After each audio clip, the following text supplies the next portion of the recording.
دلچسپ و عجیب کی جانب، ایک شخص جو سانپ کے کاٹنے سے مرنے والے اپنے بھائی کی آخری رسومات میں شرکت کے لیے آیا تھا، نیند میں سانپ کے کاٹنے سے ہلاک ہو گیا۔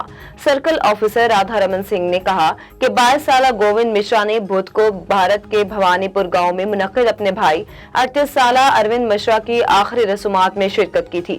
ہلاک ہونے والے رشتہ داروں میں سے ایک، جس کا نام چندر شیکھر پانڈے، کو بھی اسی گھر میں سانپ نے کاٹا جہاں گووند مشرا کی موت ہوئی۔ دن کے دورانیے کی پیمائش کا ریکارڈ شروع ہونے کے بعد سے اب تک کا سب سے مختصر ترین دن ریکارڈ کر لیا گیا۔ 29 جولائی کو زمین کا 24 گھنٹے کا ایک عمومی چکر 1.59 ملی سیکنڈ پہلے مکمل ہوا، جس کے بعد گھڑیوں اور زمین کے چکر کے درمیان مطابقت رکھنے کے لیے لیپ سیکنڈ کا خیال تقویت پا رہا ہے۔ پاکستانی رائڈر نے اپنی نیکی سے دبئی کے ولی عہد شیخ حمدان بن محمد کا دل جیت لیا۔